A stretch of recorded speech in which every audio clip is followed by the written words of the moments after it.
Good morning. Good Shabbos. How are you? Hashem, how was your birthday? How was your birthday? Oh, it was good.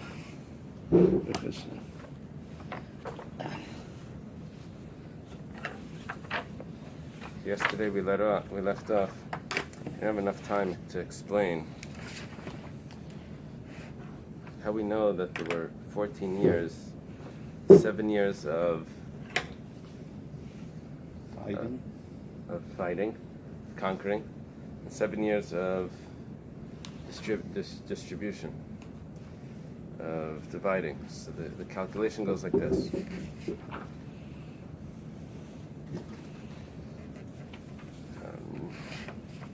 Yechezkel says that he was in the 14 years after the city was destroyed, and it was on the 10th of the month. It was on Rosh Hashanah.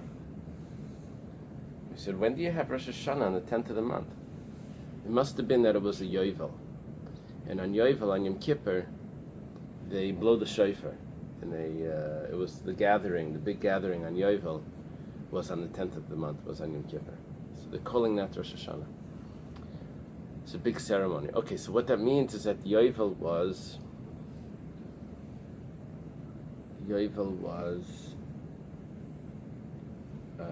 14 years after the temple was destroyed.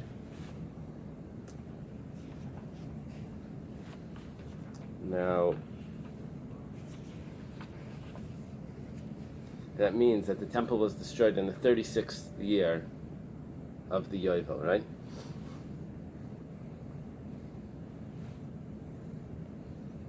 So we calculate like this.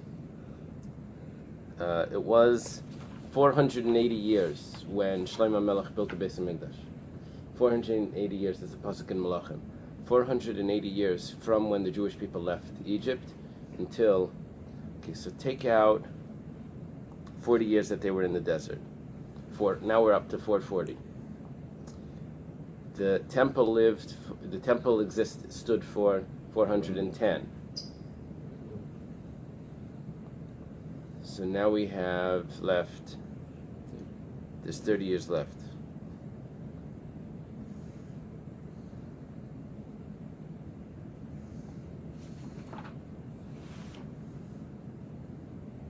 No, not 30 years left. I'm going the wrong way. Take off 40 years, 440. Add to it 410.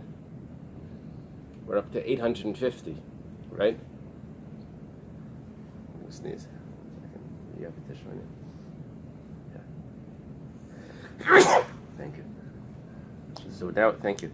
Now we have 850 years. How many Yovel from when they came? We're calculating how many years there were in between the conquering of the land and the dividing of the land. How are we going to get this? Because we're going to use up all the other times. We're going to show that there's 7 years left. So we have 850 years that they're in the land of Israel. Because we took away the 40.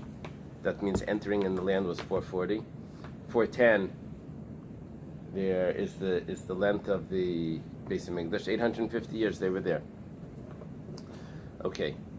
That is an exact 17 Yovel. Because 17 times 5 is 85. So 17 times 50 is 850. Right? Okay, so now if you subtract 14 years of the dividing and the conquering, those first 14 years, so there's really only 836. Now if there's 836, then after 14 years after they left, then Yechezkel is prophesying, and he's saying that it's on the Yovel, then that would make sense. Which means that the calculations all began from 14 years in. The calculation of Yovel, of the Jubilee, started 14 years in. That way you take off the 14 years from the beginning, and you add it to the end, and you have Yechezkel prophesying in the 14 years after. And what does that show me? That it took 7 years to conquer, that we knew, that it said in the pasuk. How long did it take to divide? We didn't know. So now we figured it out, that it's another 7 years. We had two answers. The first answer was, well, if it took 7 years to conquer, it's probably it took 7 years to divide. And we didn't really understand that logic, but that seemed to be logical in the Gemara. Now we have a real calculation that tells us that it had to be 7 years, right? 119. On the bottom of 118, we just finished the calculation. We're gonna start from Oyel Mayed. It's 4 lines up. Shabanai be given Chamishim Sheva. The tentative meeting that was in, it's 118b, just on the bottom there, was 57 years. How do we know? The Ksiv, it says in the pasuk, Vayikiz Kiris Arayna Likim. It was when he mentioned this is Shaul that's coming to Eli and telling him that his sons died and in the battle, and that the ark of Hashem was captured. When he mentioned that the ark was captured, Eli so Eli fell off his chair and he broke his neck and he died. Right? He was leaning on his chair when they told him the news that the ark was captured. And it says in the Brisa that when Eli died, Shiloh was destroyed. What happened after Shiloh was destroyed? Lenoiv. So they came to the city of Noiv. That's where the altar was at that point. Now, how long was it in Noiv? So Kishmei Shmuel Haramasi Charva Noiv. When Shmuel died, then Noiv was destroyed. Ubal Givon. They came to the city of Givon. Uksiv Vayhi Miyom Shabbos Ha'aron B'Kiryas Miyom Sheves Ha'aron B'Kiryas Yarim. It was from the time that the ark was in Kiryas Yarim. Vayirbo Hayamim, and it was many days. Vayesum Shana was 20 years. Vayanu Kol Beis Yisrael Achri Hashem. This is so. They moved it. This was the Aron was in Kiryas Yarim. See, what happened was after they captured the Aron, the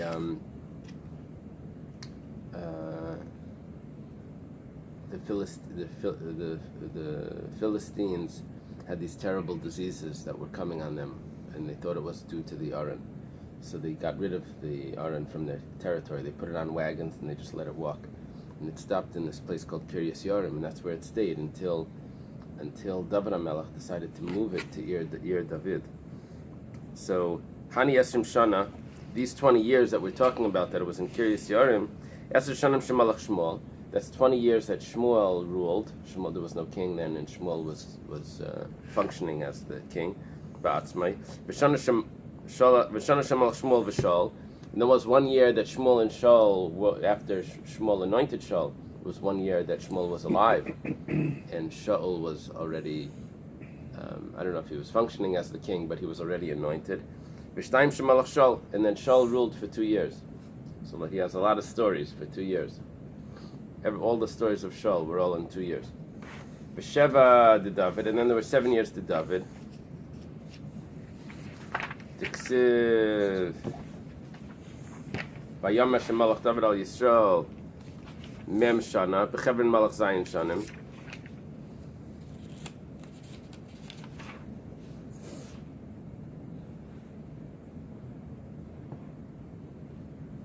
Why does it have to tell me 7? Shouldn't it tell me that there was 40?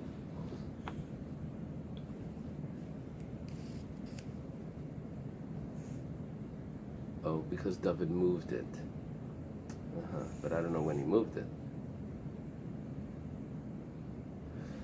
Whatever the case is, then you have David ruled 7 in Hebron, and then he ruled another 33 over all of Israel. The first years was only in the area of David, because Shaul had a son that was still ruling. His name was Ishbaishas, right? Ishbaishas was still ruling, and he ruled for 7 years. That's where all the stories with Avner and Yoav, all those the drama that was going on then. Ubishloim Ksiv Vayachal Livnais Bishnas Arbala Malchusai says that Shlomo started to build, excuse me, 4 years into his kingdom. Nishtaira L'Shilo Shalosh Me'as V'Shivim Chasar Achas. Okay, so we'll go through the calculation here.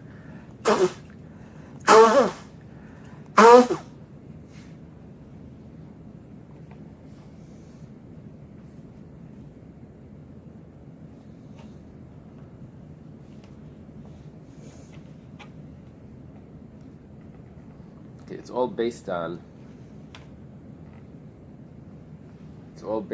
that it was 480 years from Yetzias Mitzrayim till the building of the temple. That we know clearly because there's a pasuk. If you subtract 40, so you're down to 440, right? Because 40 that they were in the desert. We have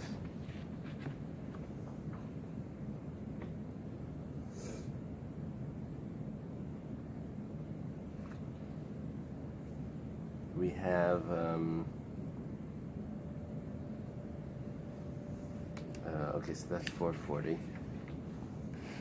You take away the 40 years of David,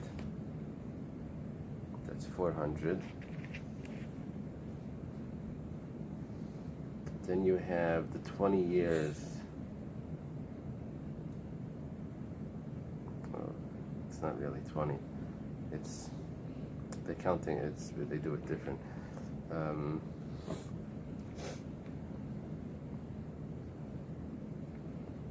Yeah, they have a figure.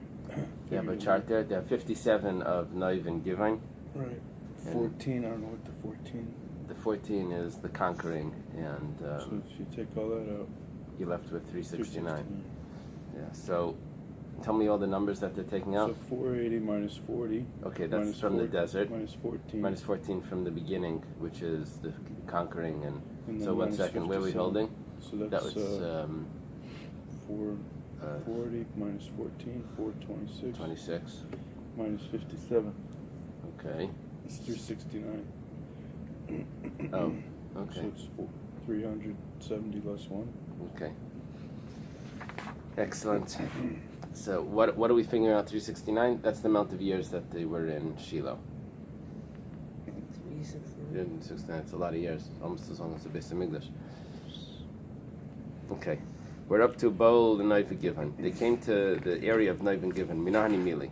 How do we know that it was permissible to offer sacrifices on private altars in this area, when they were during this time when the ark was in Noiv and in Givon?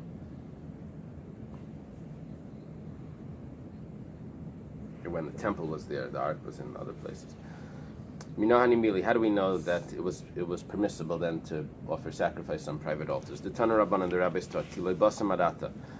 Moshe is explaining to the Jewish people that they were allowed to offer sacrifices on private altars in the desert because they have not come yet Ela Menucha, to the resting, Ela Nachlan, to the inheritance. What is the Menucha? Ela Menucha zu Shiloh. That means if you do come to Shiloh, then you're not allowed to bring on a private altar. Nachla, and what is the inheritance? The Yerushalayim. That means when you come to Yerushalayim, you're not allowed to bring on a private altar. But the fact is, it divides it into 2 stages. What was taking place in between Shiloh and Yerushalayim? Doesn't tell us. Must mean that it was permissible. Lama Chilkan, why does it divide it up into 2 stages if it was forbidden when they came to Shiloh? So there's a gap of 57 years in between Shiloh and the temple in Jerusalem. What was during that time? The fact that it divided up. It said you didn't come to your resting place, Shiloh. You didn't come to your inheritance, Yerushalayim.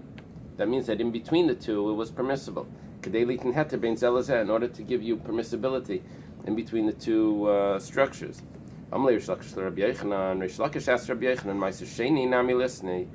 If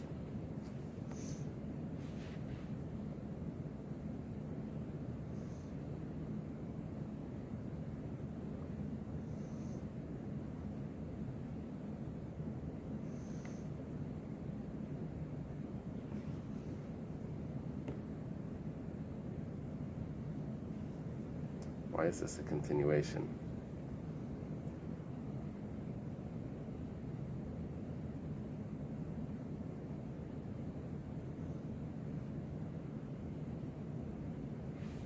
What did the Mishnah say? Where do you take your Ma'aser Sheni to at that time?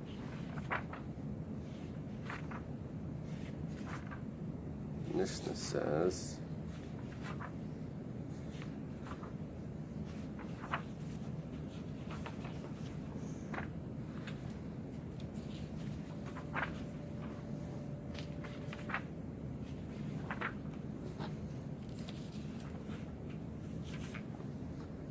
it says that when they came to Shiloh,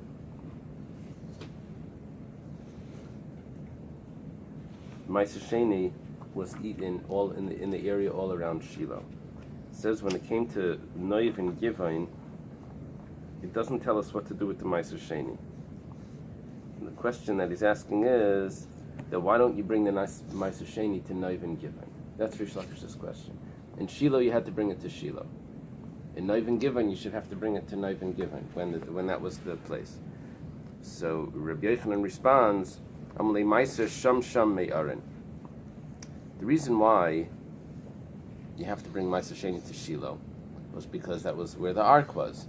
And it says by Ma'aser Sheni you should eat there. And it says that the ark is there, where God's name dwells. That means the ark is there. So that word there in Hebrew Sham is a Gzeira Shava, Sham. It says that where the ark is. It says by the Ma'aser Sheni the word there. That means that you have to take it to where the ark is. Now, since the ark wasn't in Noiv and Givain, it was in Shiloh, it wasn't in Noiv and Givain, so that means you don't have to take Ma'aser Sheni to Noiv and Givain.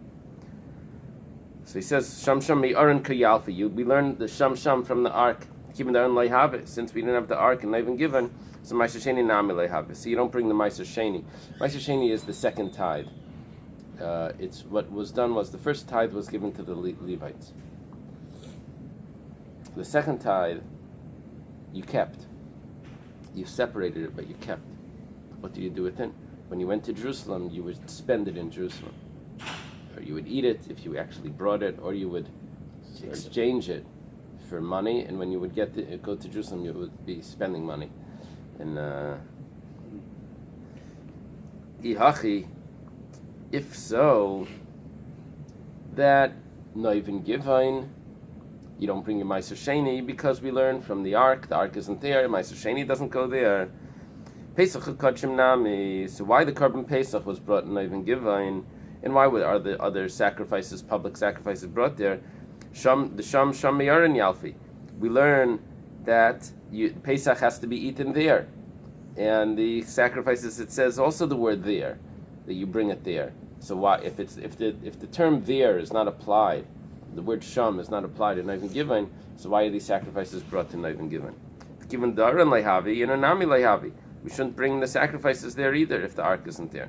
Amalei, so he responds again, a second answer. Rabbi Yochanan responds to Rish Lakish, Hamani, who is the author of our Mishnah that doesn't tell us to bring the Ma'aser Sheni there? Reb Shimoni. It's Reb Shimon. That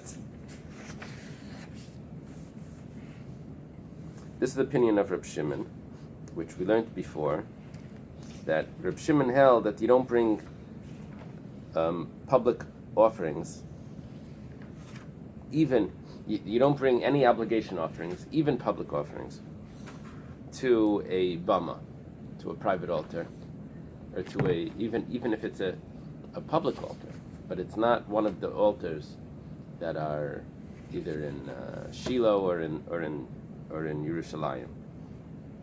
So in other words, during the intermediate time of those 57 years, according to Reb Shimon, they did not bring the offerings there.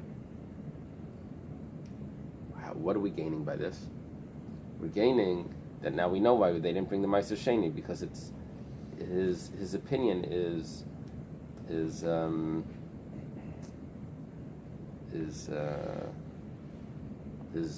equal. He has symmetry in his.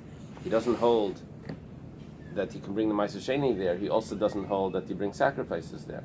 Our question was, if you can't bring the Meiser Sheni there because there's no ark, so why are you bringing the sacrifice? He says, yeah, but it's true. You actually don't bring the sacrifices. But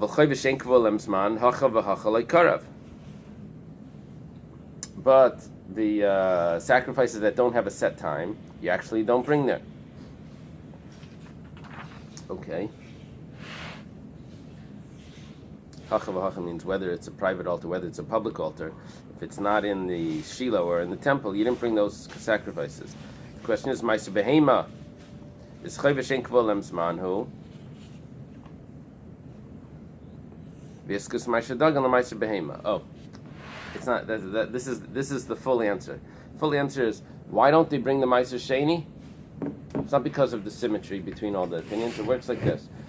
What type of sacrifices were not allowed to be brought during that time? Anything that didn't have a set time.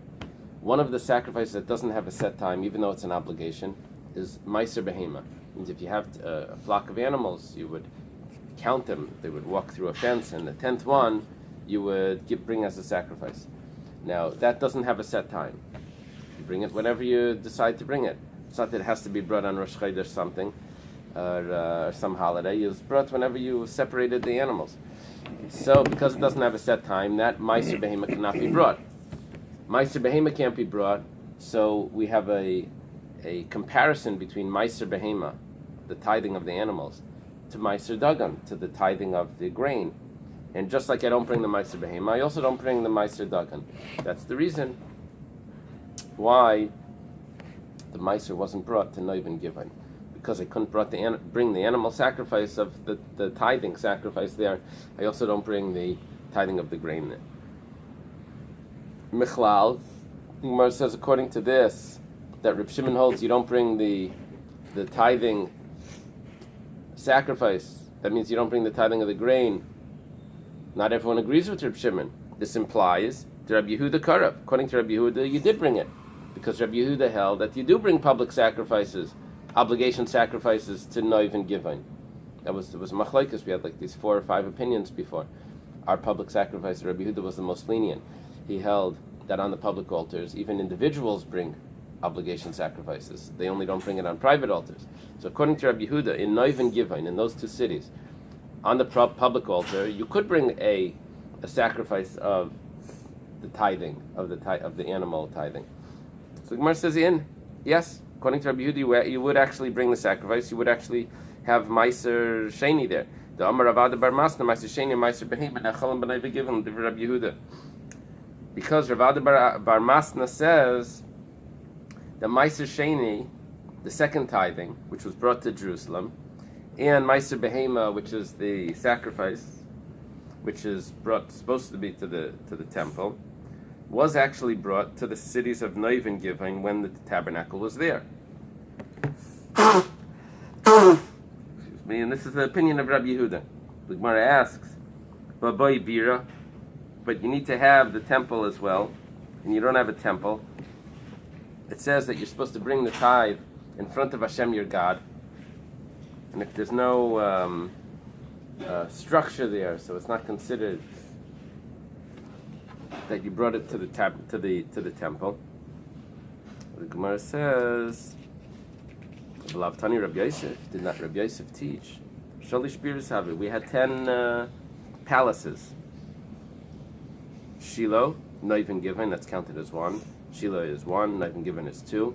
Ubeis Elamim in the Beis Mikdash. Hu Tanila, Rabbi Yosef taught this. V'hu Amala, and he explained it. L'achilas Meiser Sheni. It's referring to the eating of the Meiser Sheni, which had to be in front of the palace, the Beis Mikdash.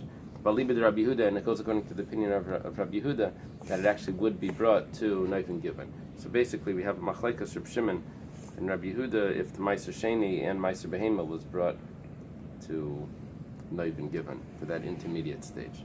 Okay, Ba'al Yerushalayim, they came to Jerusalem. If we come to Jerusalem, it says, no more private altars.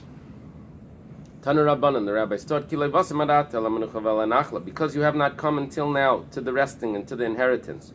What is the resting and the inheritance? It sounds like once you do get to the resting and to the inheritance, then you cannot bring on private altars. Menucha zu Shilai, the resting is placed in Shilai. That's where the 369. Nachla is Yerushalayim. Nachla is when they came to Jerusalem. They built a temple in Jerusalem. From then on, there would be no more private sacrifices. How do we know that Nachla is Yerushalayim? So we bring a pasuk. It was for me my inheritance like a lion in the forest. It's referring to the temple. To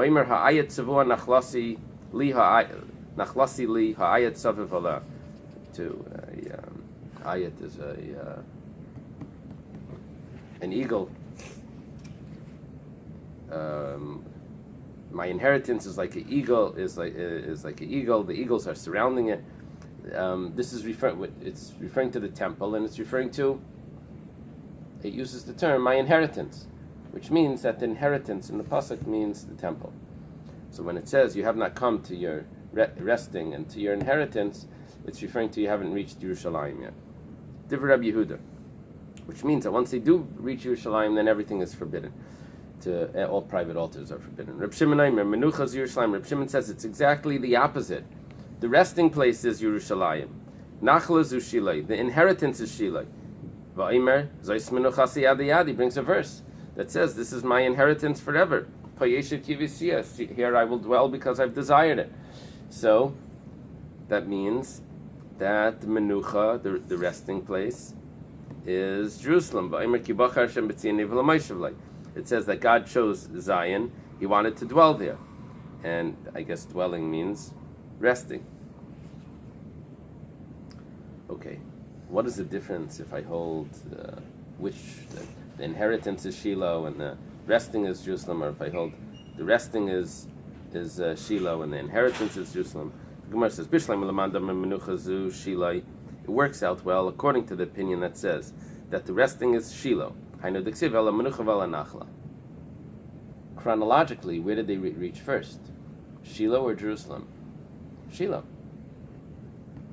So the pasuk says, you have not yet come to your resting, and you have not come yet to your inheritance. So resting would be Shiloh. Inheritance would be Jerusalem, because that's the chronological order of it. But if you do it the other way and you say Menucha zu Yerushalayim, the resting is Jerusalem, Nachla zu Shiloh, and the inheritance is Shiloh, Ela Nachla vela Menucha mi ba'ilei. It should have said the opposite. You have not come to your inheritance, which is Shiloh, and to your resting, which is Jerusalem. But the pasuk is backwards, chronologically backwards. The Gemara says Hachi Kamer. What it means, what Moshe Rabbeinu was telling the Jewish people in this week's parsha, that you can't bring sacrifices outside the temple after you reach these places, is loy mi boy. What he means is not only right now you're allowed to bring it because you haven't reached Menucha d'lei matisa, you haven't reached Jerusalem. Elafilu lenachla nami l'ei matisa, you haven't reached your inheritance either, which is Shiloh. So he's saying, it's not saying that you haven't come. He's not giving the chronological order. He's saying you haven't reached the end. Not only haven't you reached the end, but you even haven't reached the temporary place in the middle, which would have forbade the private altars. Tana de Rabbi Yishmael, there was a teaching from the house of Rabbi Yishmael that says Zuvazu Shiloh. When it says Ala Menucha v'Ala Nachla, it's referring to Shiloh. Shiloh comes. They came to Shiloh. They weren't allowed to bring offerings on private altars. And there's no Jerusalem mentioned in the pasuk. What happens in Jerusalem? The same thing would happen in Jerusalem. In Jerusalem, you won't be allowed to bring offerings on private altars. What happens after Jerusalem is destroyed? You'd be allowed to. Rabbi Shmuel holds that you can bring sacrifices on altars, private altars, even today. This is Gemara in Megillah. He says that he heard that they're bringing sacrifices, or that you're allowed to bring sacrifices in Chanya's palace. Chanya was a breakaway temple in Alexandria. He said, yeah, you can bring sacrifices there in Chanya's temple. So, because he doesn't say that Ela Menucha v'Ela Nachla means that it's leading up to Jerusalem, where from Jerusalem on, no more private altars. He says Ela Menucha v'Ela Nachla is both referring to Shiloh. It's a double expression for Shiloh. And what happens in Jerusalem? The same thing. While the temple's there, no private altars, but after that, yes, private altars. Reb Shimon ben Yochai Yomer Zuvazu Yerushalayim. He says exactly the opposite. This and this is Jerusalem. And he said, what happens during Shiloh? I guess you're allowed to have private altars according to Reb Shimon ben Yochai. Does he contradict himself? Because Reb Shimon ben Yochai said before about we had a Reb Shimon before that was talking about Noiv and giving. He said that you're only allowed to bring the Korban Pesach. It must be that he changed his mind.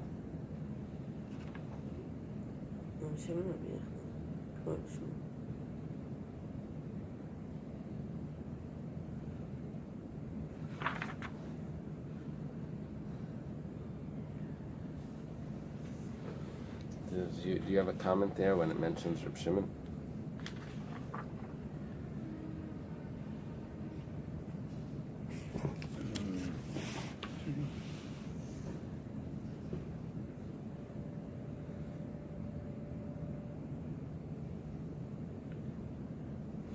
Says there were two versions. Two versions. Yeah.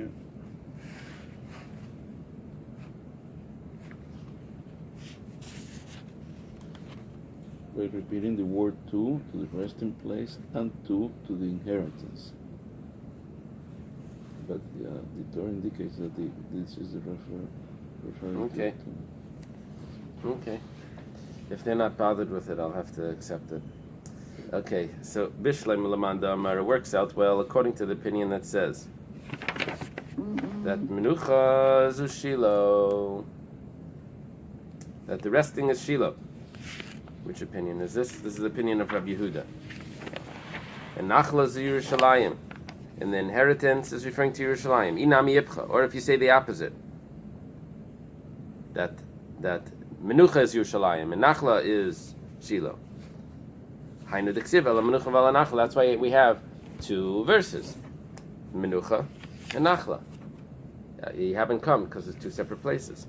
But according to the opinion that says this and this is Shiloh, Zuvazu Yerushalayim, or this and this is Jerusalem, why does it say you have not come yet to your resting? You have not come yet to your inheritance. Why does it divide it into two phrases? It should just put it as two adjectives for the same place. You have not come to your resting and you have not come to your resting and your inheritance, or which is and inheritance.